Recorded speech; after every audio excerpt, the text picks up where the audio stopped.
Pembekalan jana kuasa sebanyak 400 unit lebih di Sarawak. Saya dimaklumkan bahawa setiap jana kuasa ini nilainya 8 juta ringgit. Dan inilah menyebabkan kos untuk membekalkan jana kuasa ini sudah melonjak kepada 1.5 bilion ringgit. Jadi kita nak tahu mengapa semudah itu jumlah yang besar disalurkan tetapi tidak memberikan kesan yang positif kepada masalah pembelajaran dan pengajaran di sekolah-sekolah. Terima kasih. Jadi saya merakamkan setinggi-tinggi penghargaan dan ribuan terima kasih kepada semua yang telah mengambil bahagian dalam perbahasan, dan saya menganggap yang hadir pada hari ini adalah bukanlah calang-calang, semua adalah arif dalam pendidikan. Sama ada diiktiraf dan diiktiraf oleh siapa, itu soal lain. Jadi bagi pihak kementerian, kami juga ingin mengucapkan terima kasih kepada kerajaan yang terus memberikan peruntukan yang besar kepada sektor pendidikan dan latihan, iaitu sebanyak 47.7 bilion ringgit yang merupakan 23% daripada jumlah bajet 2009. Daripada jumlah tersebut, Kementerian Pelajaran Malaysia KPM telah memperolehi tambahan peruntukan sebanyak 6% berbanding tahun sebelumnya, iaitu 31.4 bilion ringgit bagi bajet 2009 berbanding 29.53 bilion ringgit peruntukan bajet 2008. Selaras dengan tema bajet 2009, iaitu kerajaan prihatin, tumpuan utama peruntukan yang diberikan kepada KPM adalah merangkumi usaha berterusan menjayakan pelan induk pembangunan pendidikan PIPP yang secara langsung memberi penekanan terhadap kebajikan murid, guru melalui penumpuan kepada pembangunan infrastruktur, bantuan pendidikan, insentif-insentif khas, memartabatkan profesionalisme keguruan dan menjayakan program pendidikan yang dirancang. Peruntukan yang besar ini juga merupakan amanah daripada kerajaan untuk melahirkan modal insan yang berkualiti bagi memastikan Malaysia terus berada dalam kalangan negara-negara maju di dunia ini. Saya amat menghargai keprihatinan semua ahli yang berhormat yang telah memberi pandangan, saranan, malahan ada yang telah memberi teguran, membina demi menambah baik sistem pendidikan negara. Saya akan menjawab isu-isu yang dibangkitkan dengan memberi fokus kepada 4 aspek utama, iaitu pembangunan infrastruktur, pembentukan modal insan, kurikulum pendidikan dan memartabatkan profesion keguruan.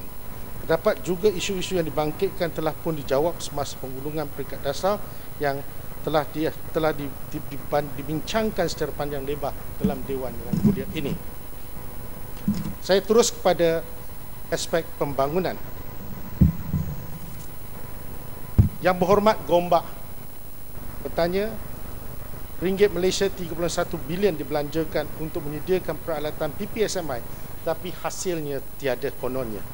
Siapakah kontraktor? Mengapa masih terdapat 3,549 sekolah yang tidak mempunyai komputer dan tiada perancangan yang baik?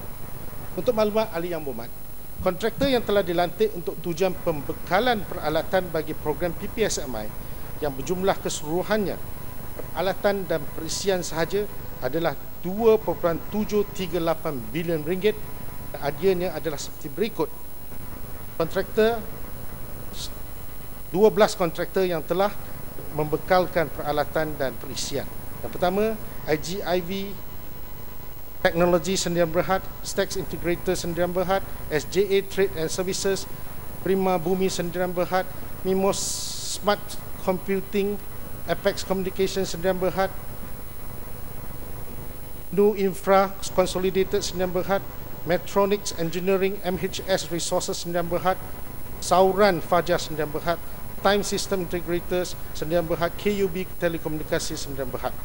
Tanggapan bahawa terdapat 3,549 sekolah tidak mempunyai makluman adalah antara maklumat lama dan tidak tepat, kerana semua sekolah telah mempunyai pembekalan komputer kecuali sekolah-sekolah yang belum menerima bekalan elektrik.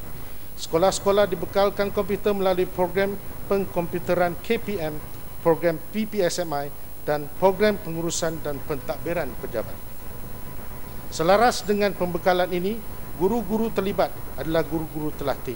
Antara program-program latihan yang dihadiri oleh guru-guru adalah latihan teknologi maklumat dan komunikasi, latihan PPSMI, latihan literasi komputer dalam program pengkomputeran KPM dan latihan-latihan ICT yang berkaitan oleh JPN.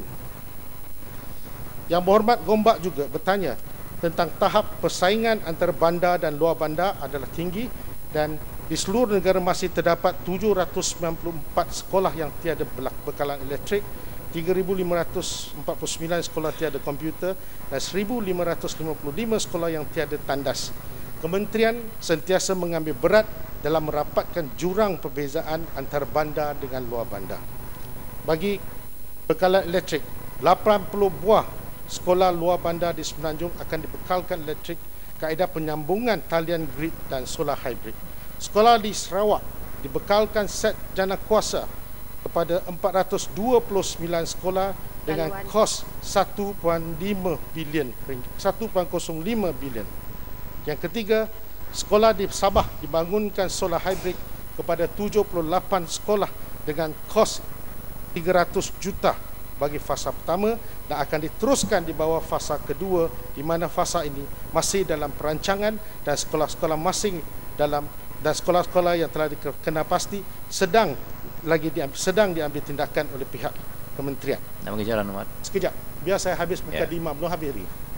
Tanggapan bahawa terdapat 3,549 sekolah tidak mempunyai komputer ini sebenarnya tidak tepat seperti mana yang telah saya katakan.